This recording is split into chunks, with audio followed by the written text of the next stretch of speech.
just look around. You got mountains, you got the most beautiful city in the whole entire country. The university is absolutely, looks like it's out of a storybook.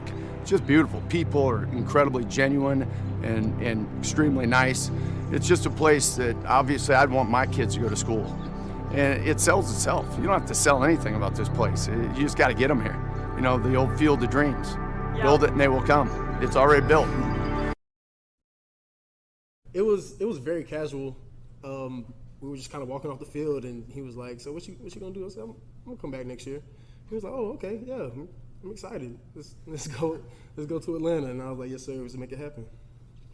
To you? Yeah, I didn't sign any mustard bottles or golf balls. Maybe wish I had a golf ball that night. You know what I mean? But I'm only kidding. All right. We don't give a damn about the whole state of Alabama, whole state of Alabama, whole state of Alabama. We don't give a damn about the whole state of Alabama. We're from Tennessee.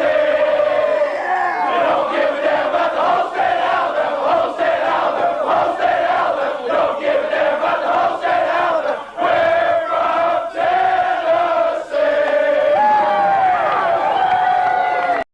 There on the field, the pride of the Southland band crisply marches into the Giant T.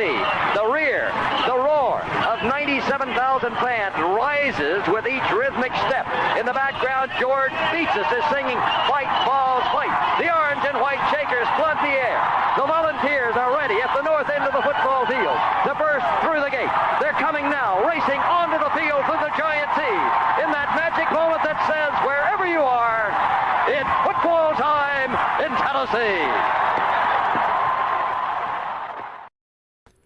Welcome to the Talkin VAWLS Network. My name is Boogie Bentley. Got a jam-packed show tonight. Going to be a big time. We got Ben McKee from Go Vols 24/7. Most of you guys know him from the Swain event. Look, you guys, I think you're still in a state of depression. Once Swain and Ben McKee kind of went different ways, Swain over at the Sports Animal, Ben's doing his thing with Go Vols 24/7. They still do the Swain event every now and then.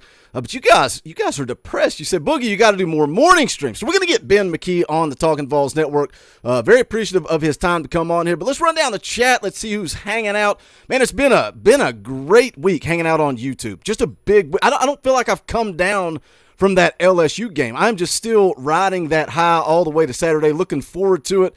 Who do we got in the chat here? Noah James in the chat. Bright and early. What is up, Noah? Volunteered 77 is in the house. You guys are talking about truck stops and exits. I don't know what you guys just hang out and have a big old time in the chat before we even go live. David Burgess says, Talkin VAWLS, you've been killing it this week. Well, we appreciate it. Glad you guys are enjoying the content. Ricky D's in the house. What is up, Ricky?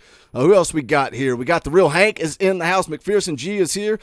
Gabriel's in the chat. All you guys that have been begging for that Gabriel custom Talkin VAWLS emoji, it's there. All the members of the channel, you guys can go play with that. John Hill for $9.99. Thank you for the super chat, John. Beat Bama, then destroy Georgia. Hate Georgia. Go Big Orange. Thank you, John. Appreciate that super chat, my man. Like I said, going to be a fun show. We already got 200 people flooding in here live right now. Hit that thumbs up. Share out the link. Let's get some more people in here hanging out talking Tennessee, Alabama because it feels good. But let's get the man of the hour in here. Again, Ben McKee, Go Vols 24/7, also the Swain event. What is up, Ben? What's up, man? Thanks for coming on here. Appreciate you taking time to hang out. What's up, man? I appreciate you having me on. Hope you're doing well and excited for the big game on Saturday. Dude, I am, man, I'm so excited. Like I said, I've not come down from that LSU game. And let's just start there. Big time atmosphere. And you know, it seems like it keeps building, right? That Pitt game, it was so big. Going on the road, kind of the rematch, it was being billed that way. Tennessee gets the win. Then you move forward. You get into conference play. Florida comes to town. Checker Neyland sold out. Game day. Big deal. Now we just move forward. Here's Alabama. Just a huge atmosphere. And look, we all know the history. That's the storyline, right, all week. Vols haven't won since 2006. The last time this was a top 10 matchup, 2016, Tennessee got ran out of Neyland Stadium. How big is this in year 2 for Josh Heupel? We know where he was at just less than 2 years ago when he took this job. How big is this game for, I'm talking momentum, recruiting, and just overall for this football program? It's absolutely huge, and that's been kind of the theme all season long. You detailed it perfectly. You go from Pittsburgh, which was a big opportunity for Tennessee to pick up a nice road win, to hosting Florida, and we all know how that rivalry has gone the last 2 decades. And LSU may not be the typical LSU team that we're accustomed to, but hey, they're still a talented football team, and that was a road game, and so that was a statement win for Tennessee. And then here comes Alabama, and in my mind, this is Tennessee's biggest rival on the schedule. Obviously, Georgia and Florida are right there neck and neck, but and I'm a little biased. I went to high school in Alabama, so all of my buddies went to college at the University of Alabama. So I think of Alabama as Tennessee's biggest rivalry just because I hear it most from them. They're always asking about Tennessee and hating on Tennessee. So this is a big one, and you detailed it perfectly. There's going to be so many recruits in town this weekend. Obviously, the game is very important. It's another opportunity for Tennessee to make a statement as they've done all season long. I would say that Tennessee right now is definitely a playoff contender, but I think that this would solidify Tennessee as a playoff contender. And right now, I think it's more of a hope that Tennessee could reach the playoffs instead of maybe being a reality. But if you win this football game, it is absolutely a reality, and not just a playoff contender, but you're going down to Athens next month and playing to go to Atlanta and play for the SEC championship game. And just the fact that Josh Heupel is in that position in year 2 is remarkable. So it's a big opportunity for Tennessee. I don't know that there's an expectation for Tennessee to win per se, in the sense of if Tennessee were to lose, that fans would just be irate. Maybe I'm wrong there, but because I do think it is still year 2, there's not that expectation just yet. But that doesn't mean that there's not a great opportunity, both from the fan perspective and then also for Tennessee to continue to build its program, because the amount of talent that is going to be on the sidelines watching this game in the 2023 class, the 2024 class, 2025, it's pretty ridiculous. There's going to be a lot of big-time recruits on hand. Let me hit this super chat real quick. Stevie J for $20. That ain't cheap. Appreciate that. Stevie says, just here to help Boogie live the dream. You guys help me live the dream every single day on this channel. Thank you, Stevie J, for the super chat. Very generous, my man. We appreciate that. You mentioned an interesting thing. A couple of things there. You mentioned expectations. And, going into this season, I don't know exactly where you were at. Eric Kane has been on the show a couple of times, and we've kind of been in alignment. And it's like it's 8-4, 8-4, 8-4, 8-4. Now we get into the season, and all of a sudden it's like 8-4 is going into the rearview mirror. What do you think about the fact that moving forward the rest of the way, Tennessee is going to be favored in every single game outside of Alabama and Georgia? Does your expectation, like, take off your media hat for just a second and go back to just being a straight up fan? Does your expectation shift to 10-2 instead of, like I said, I don't know where you were at before the season, 8-4, 7-5, 9-3, somewhere around in there, but do your expectations shift a little bit? Absolutely. I was where you all were before the season. 7-8 wins just because it was year 2. I thought Hendon Hooker and Cedric Tillman and some of the other pieces on offense would have a great season and be able to get you to 7-8 wins, which prior to the season, nothing wrong with that. No shame in that, given where the program was when Jeremy Pruitt got fired and all the drama that came with that and Josh Heupel getting hired late. 7-8 wins in year 2 is 1,000% a tip of the hat. But now that we've seen this football team play this year, expectations do change. How could you not change your expectations when you see that Hendon Hooker is a legitimate Heisman contender? I think he is by far playing the best football of any quarterback in the country right now. And yes, it would be nice to have Cedric Tillman playing, but Jalen Hyatt, Brew McCoy, those two are playing terrific football. The offensive line has been better. The defensive line has been better than I anticipated. And also, I knew Jabari Small would have a solid season, but I think he's one of the SEC's better backs and certainly one of the more underappreciated ones because he's not being talked about enough. But Jalen Wright, more than capable of carrying the load as well if he can quit fumbling the football.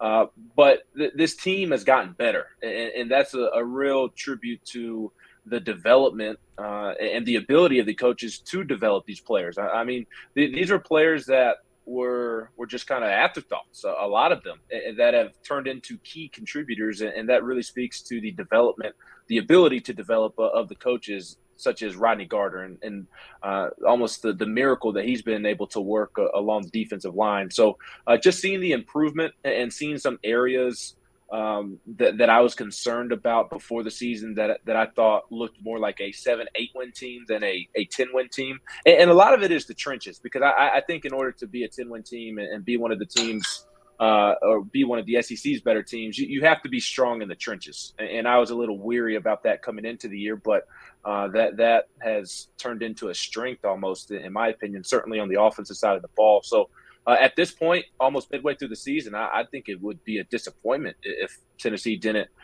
get to 10 wins. Maybe that's a little strong, but just seeing how the schedule shakes out, Kentucky isn't as good as I thought it was going to be this season. That's a game at home that you should win.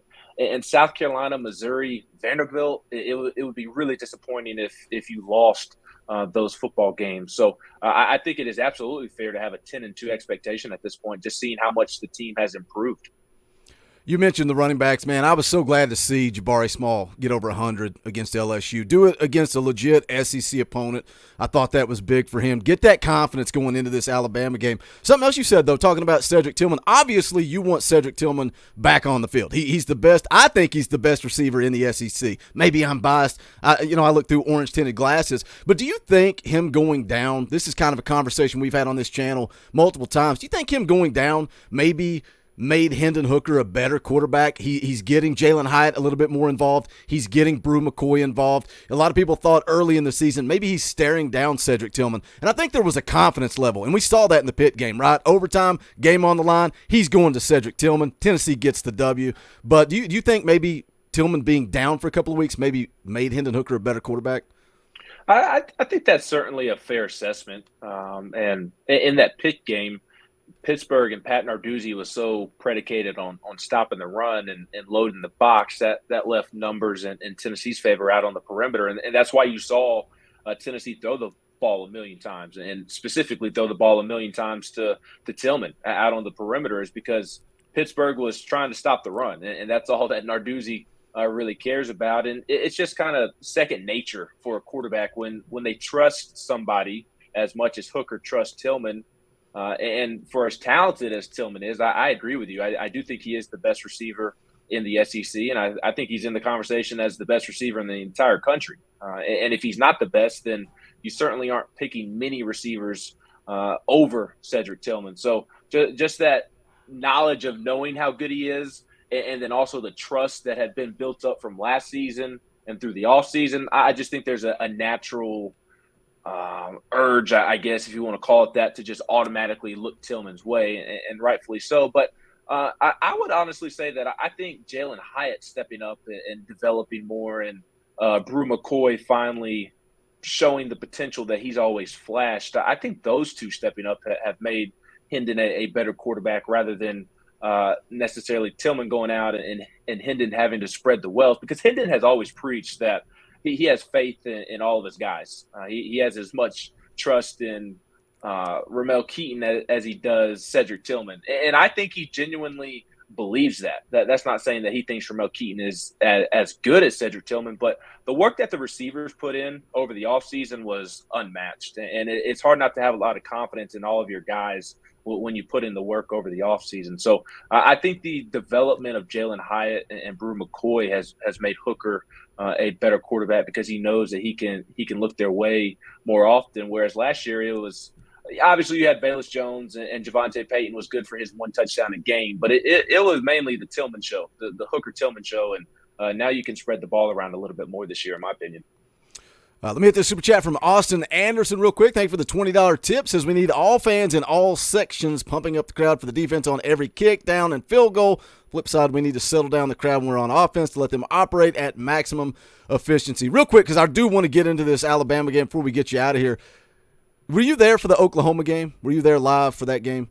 Compare that to Florida, because I've heard people that say that they were at both games.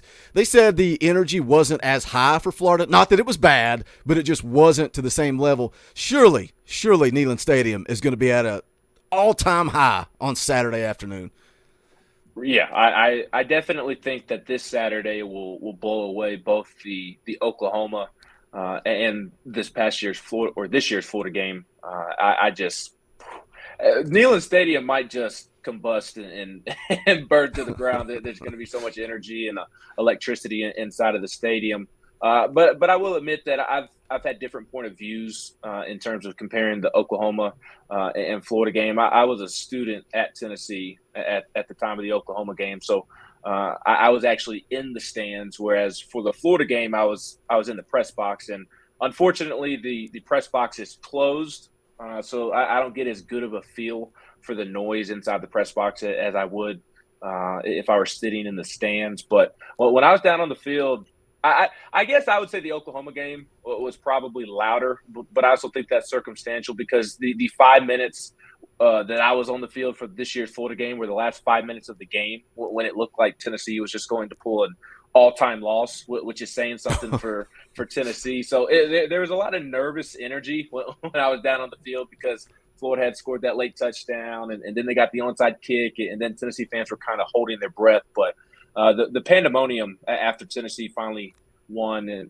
with the Kamal Hadden interception, it was up there with all the games that I've been in inside of Neyland Stadium. So I would say Oklahoma, but Florida was certainly up there at the end. It was the cool part about the Florida game was that nobody wanted to go home. You look 5 minutes after the game officially ended, and practically the entire stadium was still full. I thought that was the coolest part. Let's move into this Alabama game a little bit. I can see the chat talking about it. Apparently somebody is reporting that Cedric Tillman is out. I've not seen anything about that officially, but let's talk about that because there's two injuries that everybody's talking about. One is Cedric Tillman, and you can briefly touch on that if you want to. Take it however you want. The one that I want you to talk about is Bryce Young because that's the big story in the media all week. Is Bryce Young going to play? You know, we saw the joke last week of him going out there and taking snaps. He was never going to play in that football game, never threw a single pass in warm-ups. What do you think? Number one, do you think he plays? Number two, what does Tennessee's defensive game plan look like if Bryce Young plays versus if he does not play? With Tillman, WBIR is reporting that he is not going to play this Saturday and that it's more likely he plays against Kentucky, which that news isn't too surprising. I have not heard that, being completely honest. I don't think it's – I never thought it was 100% that Tillman would play this weekend against Alabama, but I certainly thought that it was a possibility and something that they were hoping could happen because he had the tightrope surgery on his ankle 2 weeks ago, I guess it was, and hoping that he could be back by Alabama. So a little surprised that came out on a Wednesday afternoon. So I guess we'll see what happens by the time Saturday rolls around. Bryce Young, I think, is in a similar boat to Tillman. At least that's how I've kind of classified both of them in my head to this point in the week. And talking to some people that are familiar with the situation down there in Tuscaloosa, it sounds like there's a better chance that Bryce Young plays that doesn't play unless he has a setback throughout the week. And Nick Saban has spoken twice to the media today and said that he's practicing a little bit, but is somewhat on a pitch count. So I certainly think that Tennessee would prefer to see Jalen Milroe just because the redshirt freshman isn't as good of a passer as Bryce Young is. But, hey, Bryce Young, I think even if he were to play, isn't going to be 100%. So even though Milroe's not the passer that Bryce Young is, how effective is Bryce Young going to be as a passer as he's dealing with this shoulder injury? And obviously you don't wish injury on anybody, but we saw in the Pitt game how Tennessee just routinely hit Keaton Slovis one hit after the next, and they were big hits, and Keaton Slovis couldn't make it through the game. So even if Bryce can play, A, how effective is he going to be? B, is he going to be able to withstand the hits that he takes throughout the game? So that's something to keep an eye on. He's just as good as it gets. I know Tennessee fans don't want to hear that, but he's effective as a passer when he's healthy. And he is a pass-first quarterback, whereas Milroe's a run-first quarterback right now. But Bryce Young can still absolutely beat you with his legs in the sense that Matt Corral did last year when Ole Miss came to Neyland Stadium. So the secondary for Tennessee, I just kind of feel like it is what it is at this point in terms of the personnel and that being a weakness of the defense. To me, it's going to come down to Tennessee's defensive front versus Alabama's offensive front. Can Tennessee find a way to contain Jahmyr Gibbs, the running back, and not let him explode? Can Byron Young pick up where he left off against LSU and really take advantage of an Alabama offensive line that is good, very good, but maybe not the Alabama offensive line that we've become accustomed to? Don't necessarily have first-round tackles or top 5 picks on either side. And Amari Thomas, Byron Young, Tyler Barron, some of those other reserve defensive linemen have been playing good football. So can they continue to do that? And I think the key is just going to be to get pressure on Bryce Young. I know that's a cliche, but and also Milroe, with him being so young in a hostile environment, if they can generate pressure and bottle them up, then I certainly think that will go a long ways to helping Tennessee pull off the upset on Saturday. Yeah, that's where I've been at. Really going back to the Florida game when they sat back in zone and let Richardson just have a field day. I said, it's like you just said, this secondary is what it is. You're not magically somebody's not going to come out as D. Williams. Everybody's like, D. Williams is going to come in, he's going to ball out. He made a great play on special teams, and then we didn't see him really in the secondary. It is what it is. I think they just need to dial up pressure, live and die on it. If you give up a touchdown, then just count on Hendon Hooker in this offense responding. You gave us a couple of keys there. You guys over at Go Vols 24/7, when do you throw out your official predictions? Is that on Friday? Yes, that'll be on Friday. So don't give us a score. Tease it just a little bit. You guys go support Go Vols 24/7. The links to all that's in the description. I put the link to Ben McKee's Twitter account and also Go Vols 24/7. So make sure you guys go check out his official prediction on Friday. But give us a couple of keys to the game. What does Tennessee have to do to beat Alabama on Saturday? They have to be themselves. I think Hendon Hooker has to continue to be the most effective quarterback in the country. He's going to throw an interception at some point this season.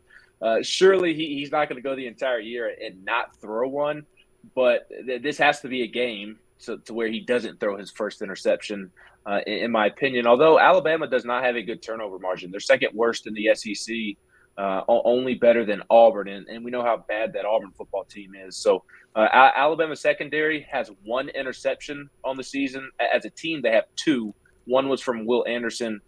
The other was from Terrion Arnold, if I'm not mistaken. So you can't turn the football over. And if it's Milroe, you've got to find a way to force him into some mistakes. But kind of the two individual matchups that I'm looking at is Jalen Hyatt versus Brian Branch in the slot. Jalen Hyatt having a terrific season, is finally living up to his potential. And kind of like I said about the offensive line, that Alabama secondary is good, but it's not what it has been in years past in terms of being star-studded and first-round pick after first-round pick. And maybe they develop into that. Their corners are really young. Kool-Aid McKinstry, a true sophomore, and then Terrion Arnold, the redshirt freshman. I think those are matchups, and honestly, Cedric Tillman or not, I expect Tennessee's receivers to win that matchup. But Brian Branch is Alabama's best defensive back, and he plays there at the nickel position. And him matched up on Jalen Hyatt, I think that's going to be a key matchup.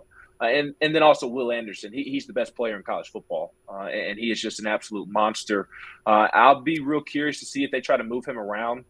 Do they leave him on one side or the other? Darnell Wright at right tackle for Tennessee is having a great season. So will they try to move him over to the left side where I do feel good about Gerald Mincey and Jeremiah Crawford. Sounds like Mincey's going to be back this week after dealing with an injury against LSU. Sounds like Mincey will be back in there. And I think he's been pretty good this year. But I definitely think Darnell Wright's the better of the tackles. So do you see Alabama move Will Anderson over to that side of the ball and try to present a favorable matchup for them? So I don't think Will Anderson's the type to where you're just going to shut him out and just absolutely – not allow him to have an impact. I think you just have to try to contain him as best as you can just because he's that good. So if Tennessee's tackles can kind of withstand the Alabama storm that is Will Anderson, then I think it's going to be pretty good. And then defensively, I kind of trust Tennessee's offense to go out there and do its job. I'm not saying Alabama or Tennessee's going to hang 40 or 50 on Alabama, but I'm pretty confident that Tennessee can get to 28, 31, 34 points, somewhere in there. And if the defense can just play just enough bend but don't break defense, then I think that could really end up in a win for Tennessee. I'll be honest with you. I'm not going to pick Tennessee to win because it's just one of those games, kind of like Florida was for so many years of I'll believe it when I see it. It is Alabama still at the end of the day, and Josh Heupel is only just in his second year. So there are some areas of this football team that make you a little bit nervous, like the secondary. But if the defense can find a way to contain Jahmyr Gibbs, kind of like they're going to need to do with Will Anderson, and just not allow him to have a historic day and just come up with a stop or two, a turnover or two at a key time, then I certainly think it's possible that Tennessee walks away with a win on Saturday. Well, Ben gave you the spoiler there. He gave you the spoiler. He told you he's not picking Tennessee to win. What are you, the future Brent Hubbs? You got to see it to believe it. Hey, man, I appreciate you coming on. I've been doing a lot of stuff with Eric Kane. You guys are the young guns of Tennessee media. Like, you really are. You're up and coming. You're out there grinding. I'm a big fan of both of you guys. You do a great job covering Vol baseball. I was going to throw something at you about that, but we'll save that for another day. But go check out Ben McKee. Again, his official prediction will be over at Go Balls 24/7. Ben, I appreciate you coming on. Give me some plugs. Where can they find you? You know, the Swain event, Go Balls 24/7, all that good stuff. Run it down. Where can they come support what you're trying to do? Everywhere, just like you seem to be everywhere. Ben McKee 14 on Twitter and Go Balls 247 on Twitter as well, and then obviously the website GoBalls247.com have plenty of coverage for you leading up to quite the game on Saturday. I appreciate you having me on, and we'll definitely have to do it again here soon. Yeah, appreciate it, buddy. We'll definitely get you back on. Thanks for the time tonight. Yeah, thank you. Have a good week. Later, buddy. All right, guys, that was Ben McKee. What a great little interview there, man, providing a lot of good information. I love when I bring people on that know what they're talking about, and I can just sit back and listen to them, man. Been a fan of Ben McKee for a while, what he does with Swain. When they dropped that morning show, like I said, that was a void to fill, man, because I loved sitting down, listening to the Swain event while I was working every morning. We still got 466 people watching live right now. Make sure you guys smash that thumbs up and go check out the official merchandise of the Talkin VAWLS Network. You can go to bonfire.com/store/Talkin VAWLS. The link to that is also in the description below. I told you guys the other night we were going to give away a free Buck Fama shirt. We put it in the old Google randomizer, Timbo76. I've not seen Timbo76 in the chat. If you're watching the replay, leave a comment. I'll come find you, or you can DM me on Twitter, and we'll get you hooked up. His comment for the keys to the game was players being alert on the field. He says Will Brooks, Dylan Sampson, Cooper Mays recovering 3 fumbles, 3 turnovers, usually spell disaster, but they made heads-up plays and avoided those turnovers. So Timbo76, get at me. We'll get that free Buck Fama shirt. For the rest of you guys, if you want one, you better get one because they're going to be gone forever. Saturday, immediately following the game, we're going to go live, do the post-game show, and then after that post-game show, we are deleting this shirt off of the store. So go check it out and get it while you can. Balls by 50, you guys know the deal. The memes, the jokes, you guys have been dropping them in the Facebook group all week. Don't matter, Vols by 50. Go check out that shirt, plus all the old favorites. If Tennessee beats Alabama on Saturday, there's a listener of this channel that is going to get a State Pride Talkin VAWLS tattoo. I cannot wait to see it. Let's go shock the world on Saturday and have the first ever human being with a Talkin VAWLS tattoo. It will be absolutely amazing. But the old favorites are there. Again, it's bonfire.com/store/Talkin VAWLS. Let's get the man on here. Let's get this thing rolling. Let's dial it down. Let's stop being so professional, Dauber, and let's get on here and act like a couple of clowns and have some fun. Ben McKee, way too knowledgeable for me. What's going on, buddy? Hey, man, that was great stuff. Can't believe he came on the show with the New York Yankees hat on, though. That was offensive, wasn't it? Offensive. Oh, man. Should have just kicked him off right out of the gate. I know. Man. Big time game coming up Saturday.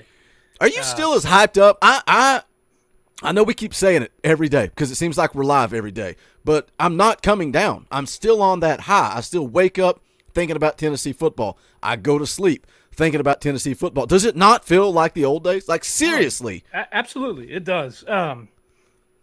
I've said it a couple times, the relevancy of Tennessee football now. Being back to this isn't a game where,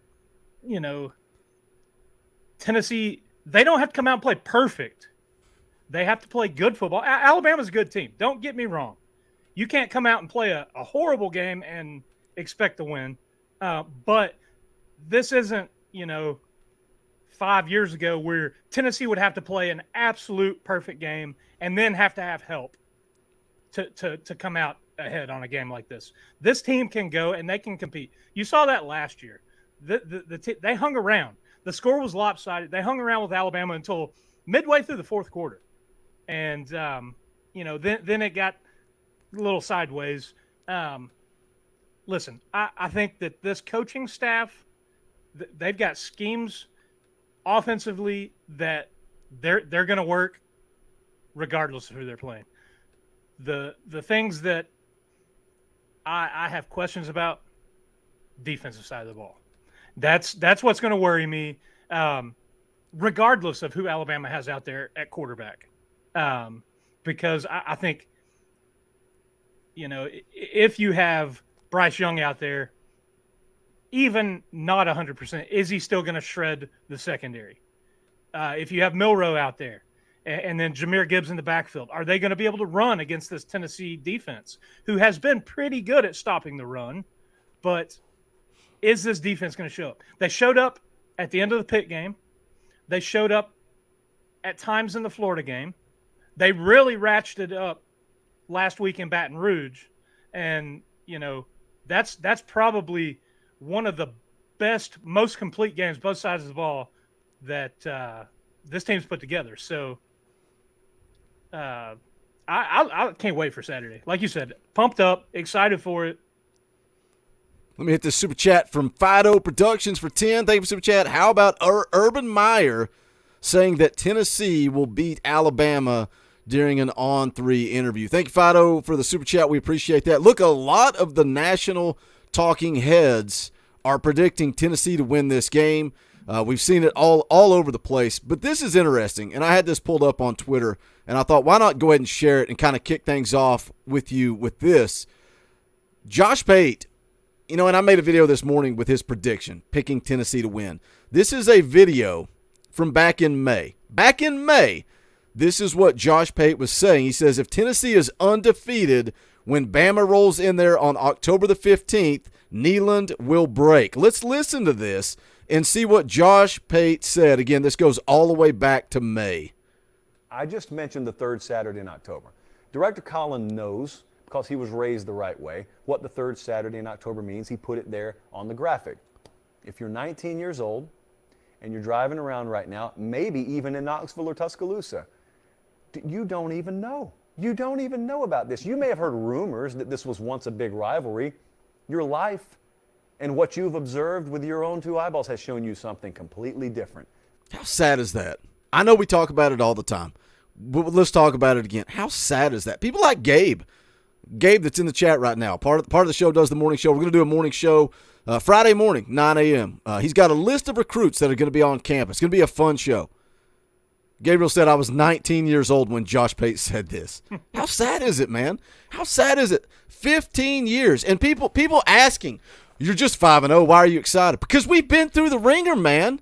We have been through the ringer. We have not gone into an Alabama game with confidence in a long, long time. 2016, I don't even think we went into that with confidence like we have now. And it may mean nothing. Tennessee may go out and lose on Saturday. Some Alabama fan left a comment and said, what are you going to do when they lose by 28? Well, I guess I'll wake up, probably grab a Rockstar energy drink, come down to the office and make a video about it. That's probably what I'll do. And then I'll go about my life. But we'll talk about it. But how sad is that, man? Like kids driving that have no idea what this rivalry actually used to be. Oh, 100%. That's the thing that we've talked about. Both of us with younger kids, you see that.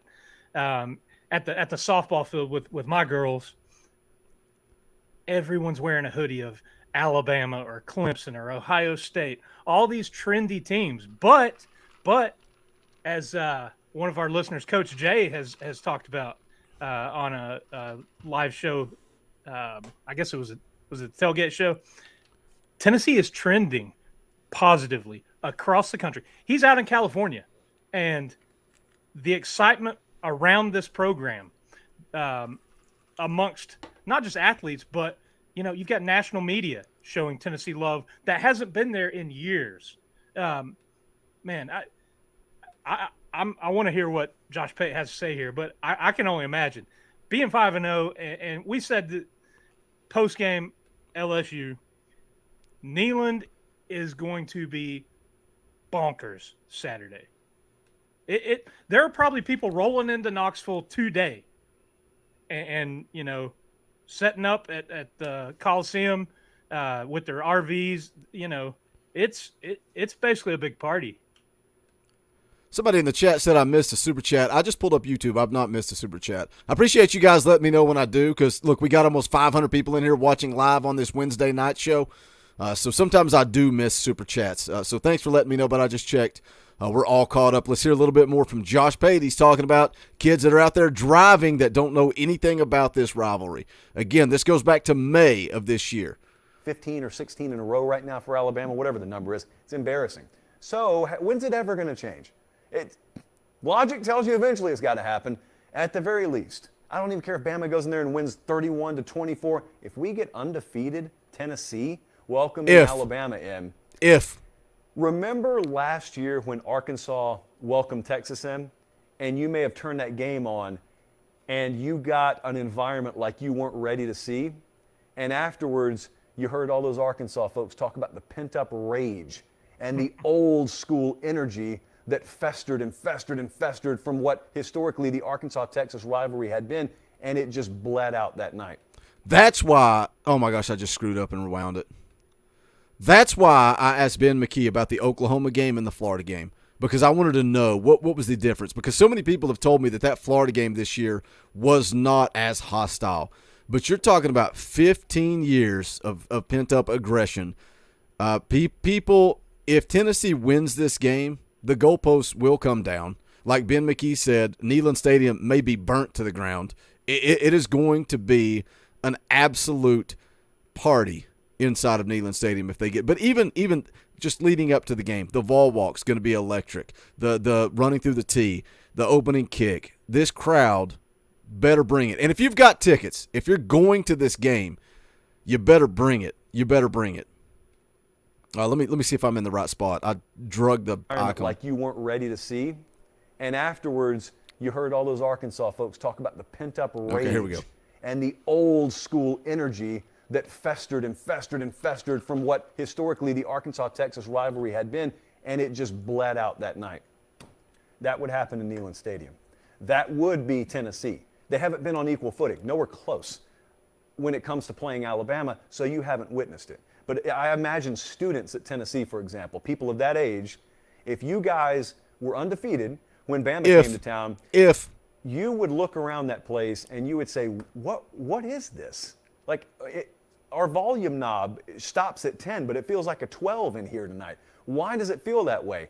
Because they would then find themselves in a place they haven't been in, here's the phrase, quite literally, a generation. That's big time stuff right there. Again, going back to May and a lot of ifs. What if Tennessee is undefeated? And now here we are.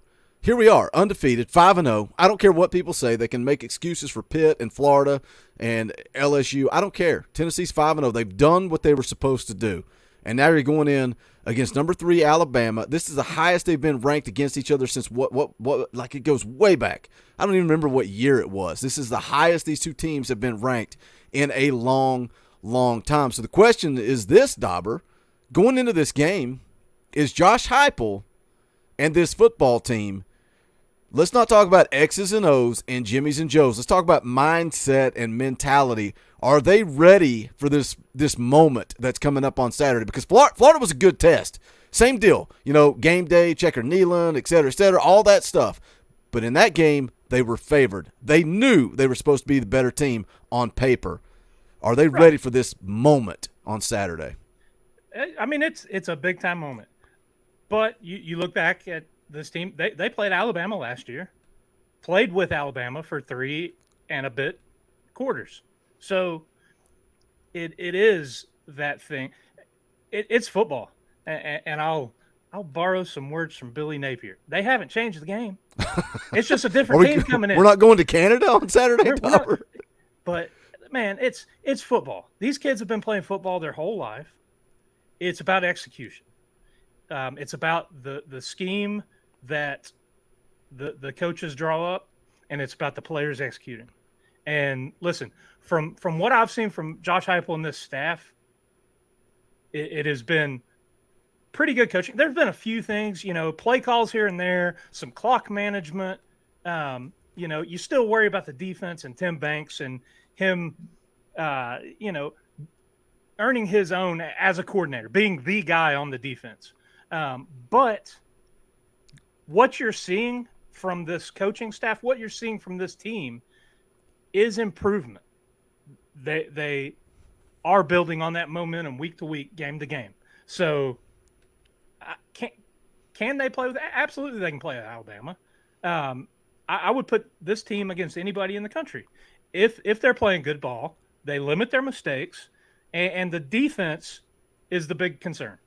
That it was last year, it is this year. Primarily for me, it's the secondary, and you've got even more questions with Jalen McCullough and all of the uncertainty with that situation. So I think Ben McKee said it pretty good. It is sort of that bend but don't break. It is, stalling out a drive from Alabama, forcing a punt. It is holding them to a field goal. It isn't going to take a perfect game, but it is going to take execution. Let me get caught up on Super Chats real quick here. Fido Productions for 5. Thank you for Super Chat. How many passing yards needed from Hooker to flip Tate on Saturday? What do you think? I don't even know if it's about production. I think it's a matter of atmosphere, environment, seeing this offense. I said it multiple times. If Carnell Tate comes back on campus after committing to Ohio State, I think Tennessee flips him. Why would you come to Tennessee? And people I get the argument of, well, he just wants to see the game. He wants to see, that's a trip. It's not a free trip. It's an unofficial visit. He has to pay out of pocket to drive down here. What do you think on that? What do you think of, number one, if Carnell Tate comes to town, how do you feel about flipping him? And number two, do you think there's anything he needs to see? Or do you think it's just all about the relationship and being here? I think he's already seen enough 5 games into the season. I think all of recruiting is built on relationships. Of course, it's also built on, do you fit in the scheme? Do you fit? And a dynamic offensive player, I've said it all along, who wouldn't want to play in this system? Who wouldn't want to go and put up video game numbers? You look at Cedric Tillman. Before this coaching staff, basically lost in the stat sheet. Enter this coaching staff, emerges as a guy that could have, all intents and purposes, left last year and gone, mid-rounds and be playing on Sunday. And you see multiple guys in the NFL right now that have played at Tennessee, at the wide receiver position, making plays, emerging, being successful. But, it is – I think it's going to be about the environment. And my whole theory on recruiting and all of that, until the paper is signed and faxed in, or however they do it now, I don't even know if they really fax them in anymore. But until that process happens, you've still got a chance on any of these guys. Yep. How many times have we as Tennessee fans been sitting here on National Signing Day before they did the early signing period and all that, only to have a guy flip on us? Our defensive line coach did it a couple times. For us and against us. Yeah. So it is one of those things. I think that you're never completely out of it until you're out of it, and that's when the paper's signed. It's huge to get him here. It's huge to have the national media talking. The relevancy again with that word, the relevancy. This is a statement game. Statement game for a lot of ways. Recruiting wise. There's going to be a ton of recruits there. I saw something like 10 5-stars and maybe 20 4-stars. Everything from next year's class to 2024. It's just jam-packed. And all that does is, that builds the future. And success breeds success. Look at the team we're going to be facing Saturday. We talked about it at your house last night, eating dinner. Like, the fact that they're turning kids away, like you can't come for an unofficial because we've got too many recruits in town. It's sold out. Yeah. We don't have room. That's a good problem to have. Like, that is a good problem to have. I like where Tennessee's at with Carnell Tate. I said when he committed, when he made that beautiful video with that strong voice from a young Boogie Bentley talking about Carnell Tate. What a great video that was. No, when he committed, man, I was like, I think this thing's still wide open. He was so close to Tennessee. Let me run through some more super chats. Gage Fisher for 5. Imagine we meet Ole Miss in the SEC championship. I know I'm getting ahead of myself, but it's crazy to think about. Yeah, I think somebody said that last night in the fan call-in show, and that got me fired up. That's the game I want. Let's sneak into the SEC championship and somehow sneak Ole Miss in there, and that's the rematch I want to see. Fido Productions for another 5. Someone tell at Year of the Dogs we will see them 11-5. We'll be 8-0 coming to Athens. I hope Fido Productions is right. He's so mad. I love this, Fido. I love that you're so mad at this Georgia fan that you just keep dropping more super chats. He says Vols will beat Georgia by 50. GBO. You can get a Talkin Vols shirt that says Vols by 50.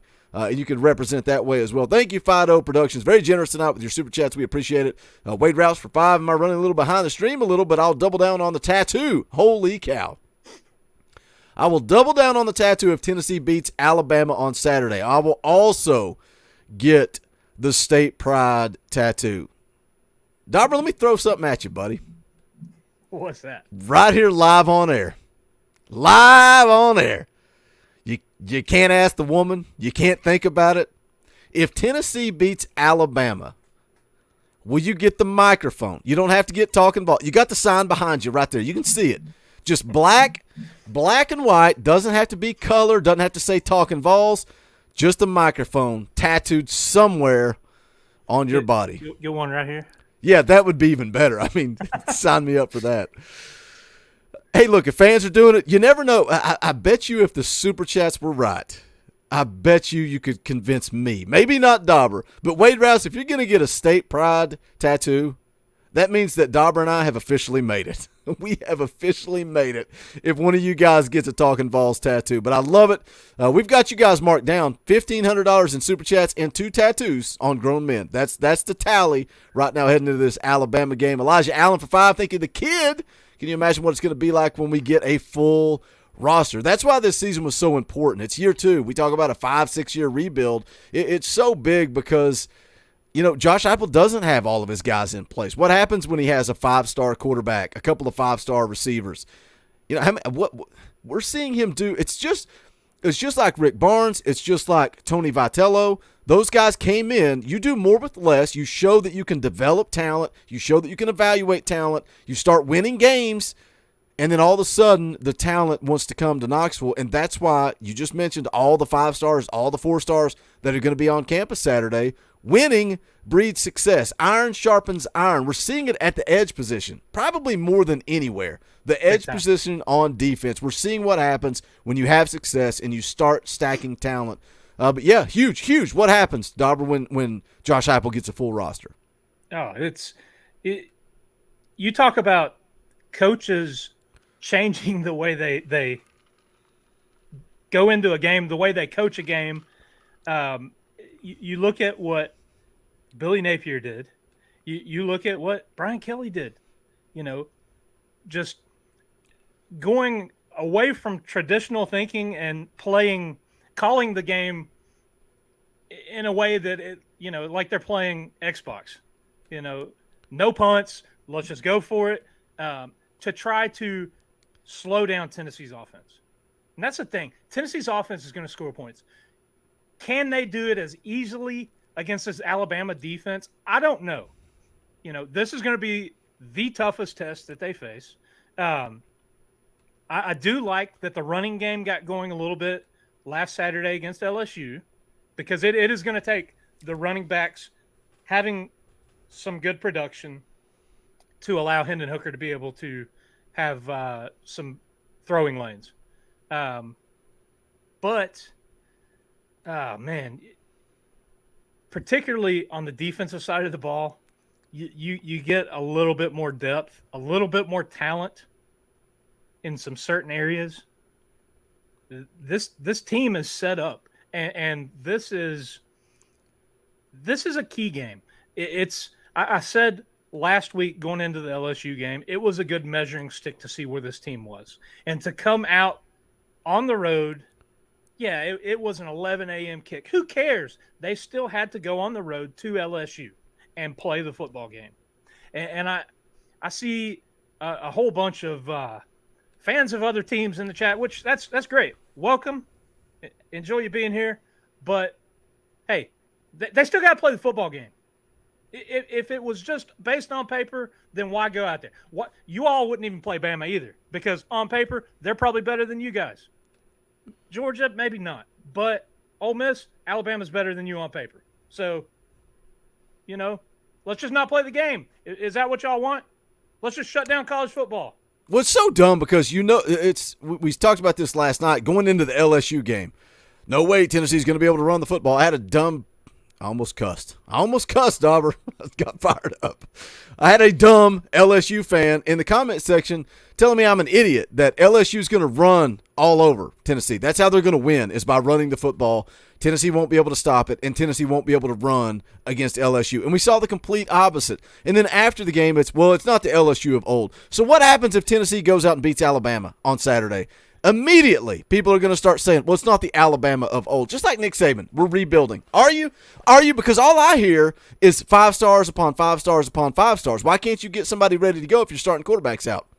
Well, it's no excuses. The first thing will be, Bryce Young didn't play if he doesn't play. And then if he does play, it'll be, he wasn't 100%.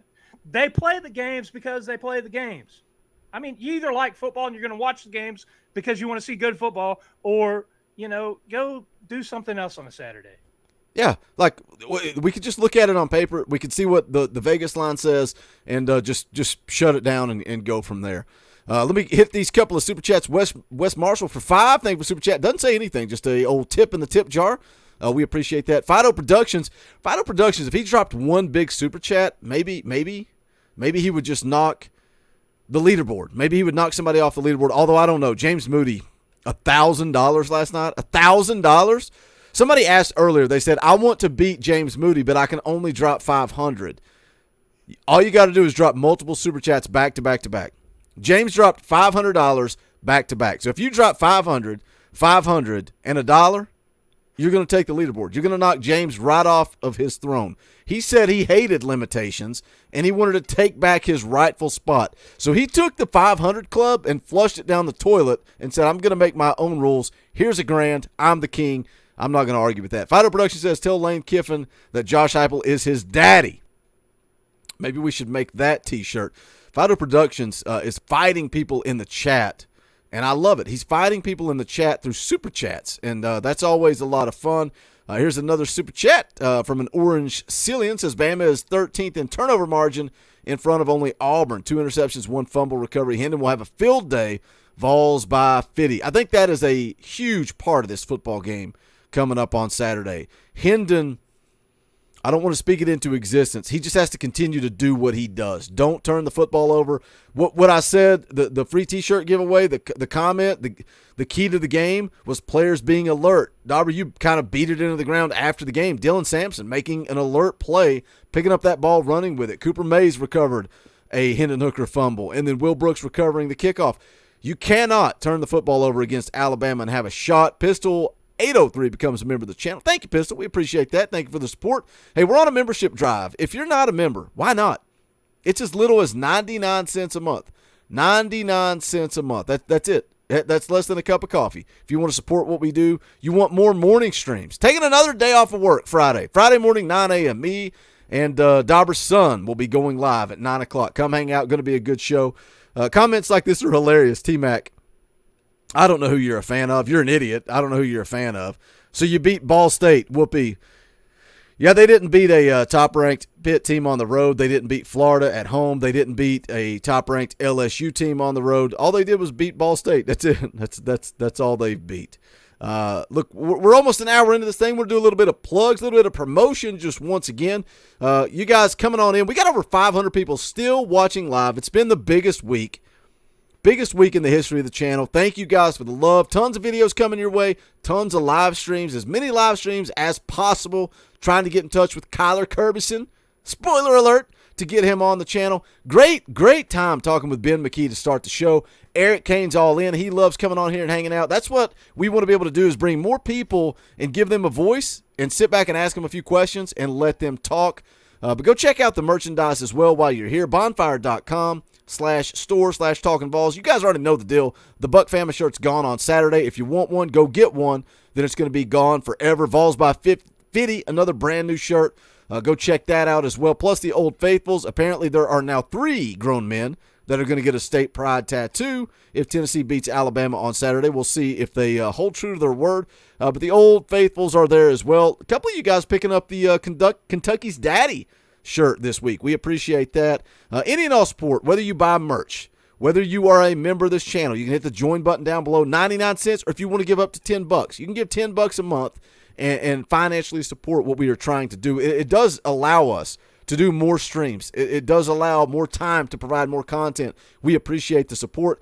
If you don't have the money, don't do it. Don't do a super chat. Don't do anything. Just come hang out, talk Vol football. Love interacting with you guys. Anybody that gets mad and says you only read super chats, yeah, when there's 500 people here, sometimes we only read super chats. You want to talk Vol football? Come hang out on Sunday night at 6:30 because there's about 100 people in here. I'm playing video games, but we talk Tennessee football the entire time. Whether you're a member or not, I look over, I get a comment, we run with it. It's a great time. Great time. Come hang out Sunday nights as well. Everybody's welcome, whether you financially contribute or not. Zach Sherry for 5.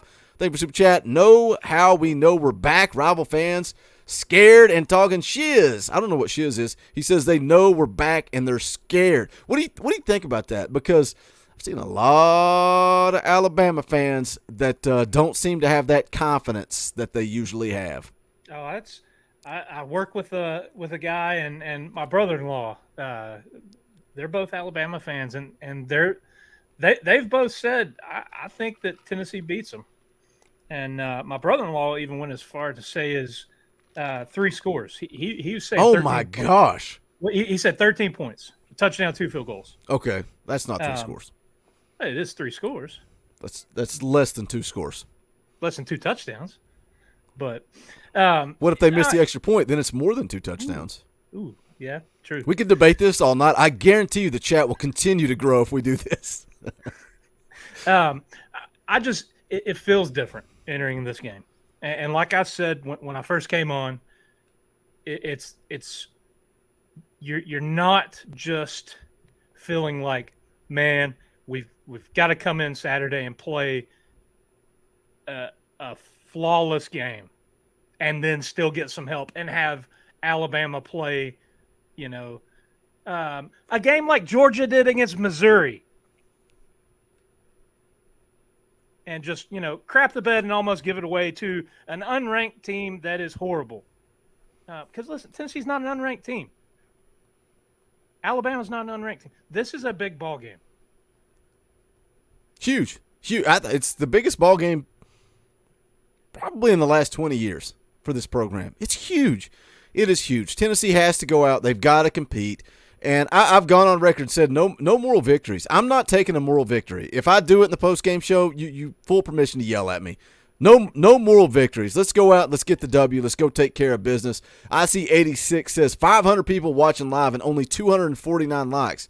So over half the people in here don't like us. Like, it's free. It's free to just hit the thumbs up. That's all you got to do. It does help the channel. It plays the analytics game. I know it's a gimmick, and I say it all the time. We're about to wrap this thing up. We're almost an hour in. Let's get into our official predictions.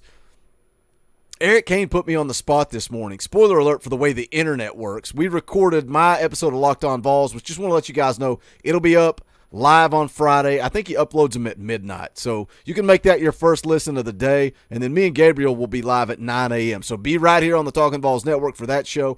He put me on the spot, and I hadn't even thought of it because we usually record on Thursdays. And he's like, okay, you've already done your prediction. Give me your prediction. I'm like, I've not even thought about this. So I was on the spot. But look, I think there are so many factors, so many unknowns to this football game. Who plays at quarterback for Alabama? Do we get Young? Do we get the backup? Can Tennessee stop Jahmyr Gibbs? Look at the run defense for Tennessee. I think they're top 5 in the country at run defense.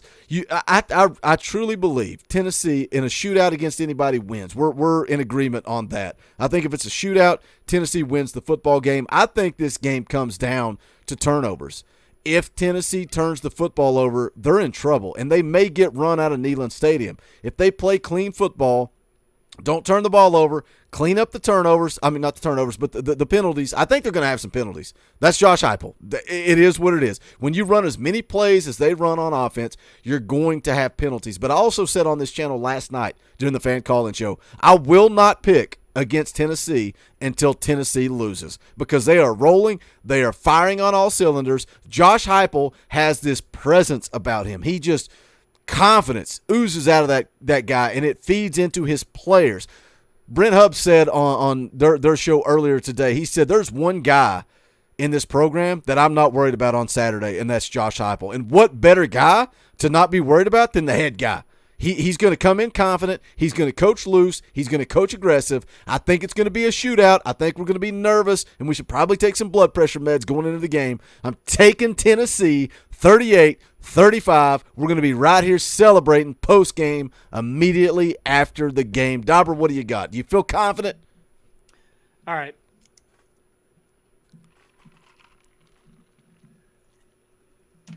For me, it comes down to eliminating mistakes, just like you said. This isn't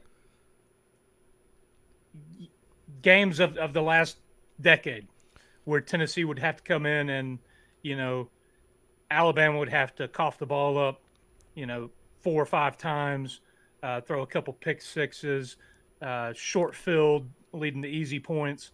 This offense is going to score their points. This Alabama team's not the same. They've got some questions. Defensively in the secondary, they're a little bit shaky. That's a favorable matchup for Hendon Hooker and the wide receivers that Tennessee has, even if Cedric Tillman isn't going to be out there. I'm not sold on, I think it was WBIR. I saw that. That's for McKee. Clicks. That's for clicks. We're talking. I saw that tweet as well because it's Wednesday. He's getting treatment. Coach Heupel came out Monday and said, Cedric had this surgery, the tightrope surgery, in order to try to get back for the Alabama game. There's still 2 more days of treatment, and actually 2 more days and Saturday morning. They're going to do all that they can to have him out there within reason and as long as he is healthy enough to be out there. But we've talked about it before.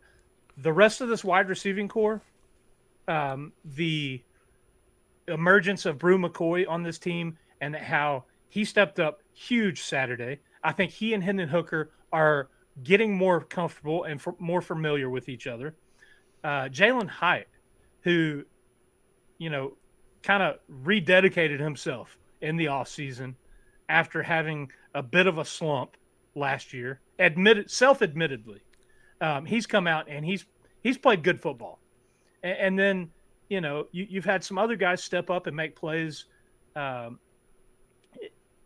It's a good matchup. Tennessee offensively with Hooker and their wide receivers, if Hooker has time to throw the ball, I think that they can have success against this Alabama secondary. Is the running game going to be there? That's to be determined. The other side of the ball, I think defensively they've got to bring pressure. They've got to do what they did last Saturday against Daniels and LSU. Mix it up, bring the heat. Regardless of if you've got Bryce Young or Jalen Milroe out there, I think, especially if Young isn't out there and you've got the backup, he's gonna look to run the ball. I think they're gonna go run heavy if Bryce Young isn't out there, and that is kind of a favorable matchup for this Tennessee defense as well because that's where they're good is in the run game. So it is going to come down to mistakes. The other big key factor to me is going to be special teams.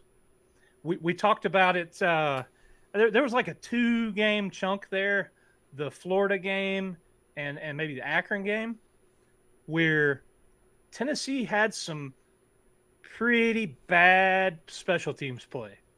And my point was this team overachieved last year based on their special teams and the really good special teams play that they had.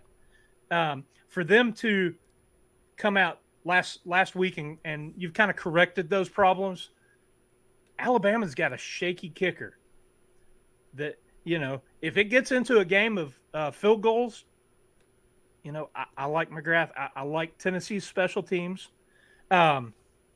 This year, this coaching staff, this team, I think they have the coaching, they have the schemes, and they've got the offensive firepower to play with Alabama. I think they have to start fast. I think they have to get up early. And I think they have to keep the rockin' Neyland crowd engaged and in full throat for the entire game. If that happens, if Alabama can't take this crowd out of the game, it's going to be hard. It's going to be hard for them. I like it to be a close game. I'm going to go 31-27, and I'm picking Tennessee. I love it. Let's wait. What did you say? What'd you say? 31-27. Okay. Jordan here says 37-31. Sam Hyatt says we're going to break the record on Saturday. Man, I'm fired up. I like that pick. I like Tennessee in a close game, and maybe we're delusional. Maybe we're looking through orange-tinted glasses. M5 for 5. Thank you for Super Chat. I don't think Bryce will play. He wouldn't even throw a pass during warm-ups last week. I doubt he goes from not passing at all to 100% in a week. I think that's a big key, though. If he does play, he's not going to be 100%. And with what Dauber just said right there, bring heat, bring pressure, get after him, hit him. If he throws a touchdown, who cares? Reset, go score, and then get after him again and hit him some more. I like this defense to come out and play aggressive on Saturday afternoon. 506 people still watching live. We appreciate you guys. We love you guys. This channel is blowing up. We hit 16,000 subscribers last night while live on air. We're already well on our way to 17,000 subscribers. So if you like what we do, hit that share button, put it on Twitter, Facebook, Instagram, somewhere. Let somebody know about the Talkin VAWLS Network, whether it's by sharing or word of mouth. Let somebody know what we are trying to do here. It truly is for the fans, by the fans. And the heartbeat of this show is you guys. But we do want to bring people on like Ben McKee, like Eric Kane. If we can get Kyler Kirbyson, if we can get Jason Swain on here, I would love to talk to Jason Swain about this football team. The sky's the limit. I want to bring some people on, continue to rotate guests, continue to talk to the heartbeat of this fan base, which is you guys. We're going to do that Saturday, an hour before kickoff, the fan call-in show, tailgate show. You guys have an opportunity to come on here and talk a little Tennessee football leading up to kickoff. We'll be live immediately following the game. Don't forget Friday morning. You guys have demanded more morning streams, so Gabriel and I will be live at 9 a.m. on Friday. Xavier may be joining us. I'm not sure. Maybe one day Dauber will just say, screw it, I'm calling into work. I'm doing the Monday morning show. I'll do a Friday morning show. You never know what's going to happen. But we're going to wrap this thing up. Appreciate you guys hanging out with us. He's Dauber. My name is Boogie Bentley. Go Big Orange.